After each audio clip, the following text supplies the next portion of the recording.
Assalamualaikum warahmatullahi wabarakatuh. Halo guys. Hari ini kita mau nge-room tour apa aja sih yang ada di Istana Bahasa Paguyuban. Saksiin keseruan kita ya. Bye.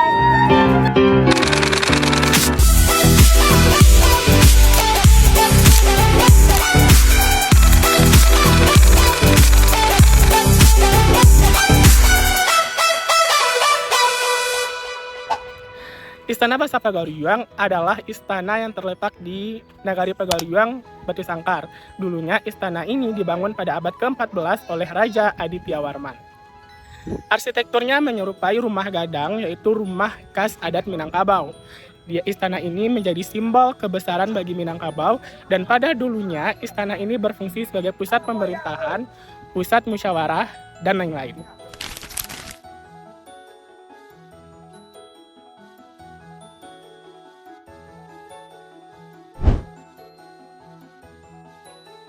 Singgasana atau kedudukan mendekat ruang letaknya di lantai dasar sejajar dengan pintu masuk. Di sini terpajang foto Raja Paguyuban terakhir, yaitu Sultan Alam Bagagasya. Seperti di sini teman-teman. Singgasana ini dilingkari dengan tirai yang terjuntai di sisi kanan, kiri, dan belakang.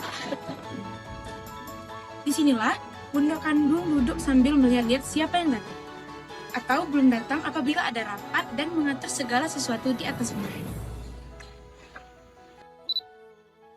Ini istana dan dapat Tanjung Perak yang berfungsi sebagai tempat rapat Bunda Kandung yang bersifat kewanita.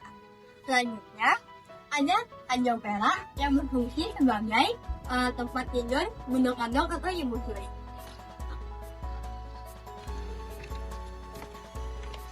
Dan di sini terdapat 9 kamar putri-putri raja yang belum menikah.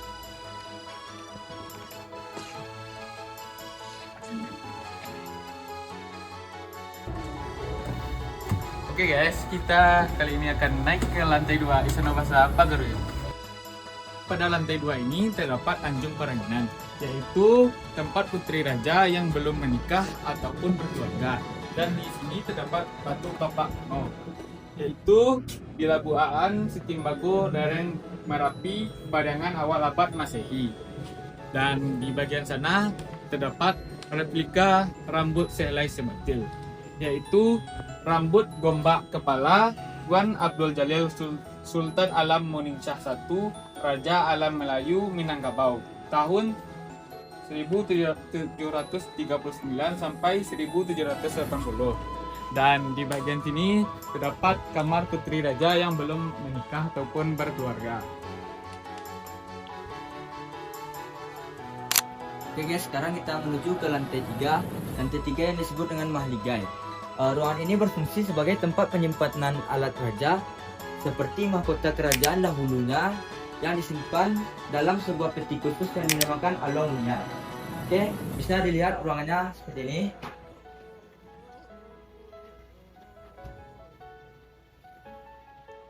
Dan di sini kita bisa melihat pemandangan indah langsung pada lantai 3, dan bisa juga melihat bagian belakang pada Istana Bahasa Paguyuban.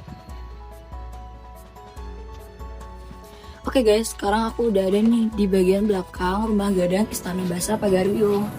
Ternyata di bagian belakang ini tempat letaknya dapur dan terbagi menjadi 2, bagian kiri dan bagian kanan. Kita masuk ke bagian kanan yuk. Di ruangan ini berfungsi sebagai tempat memasak dan terdapat alat-alat tradisional. Kayak ini adalah bucakya, berfungsi untuk meletakkan garam dan bumbu dapur. Kayaknya di sini tuh tempat masaknya ya. Lalu di sini ada tempat sendok nasi, berfungsi untuk meletakkan sendok nasi kayak gini. Terus di sini juga ada tempat niro, berfungsi untuk meletakkan air niro. Di sini juga ada gantang padi, berfungsi untuk menghitung padi. Lalu buat yang ini, yang kelapa ini tuh tempurung bakaki, berfungsi untuk tempat minum. Beberapa keunikan yang ada di Istana Bahasa Paguyuban yaitu yang pertama, arsitektur khas rumah gadang dengan atap gonjang. Yang kedua, ornamen ukiran bunga dan dedaunan yang melambangkan budaya Minangkabau. Yang ketiga, keberadaan anjung atau penaikan lantai di kanan kiri istana, serta fungsi historisnya sebagai pusat pemerintahan kerajaan, pagariuang, dan museum budaya. Atap rumah gadang dapat bervariasi, umumnya sebanyak 2 hingga 7, yang berbentuk melengkung tajam seperti tanduk kerbau. Jumlah gonjong ini berkaitan dengan status kekayaan dan jumlah ruangan dalam bangunan.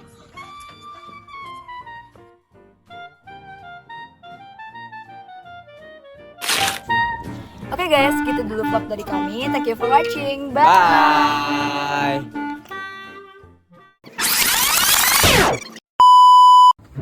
Udah belum? Di bagian belakang Istana Bahasa Pagariuang. Apa aja sih yang ada di Istana Bahasa Pagariuang?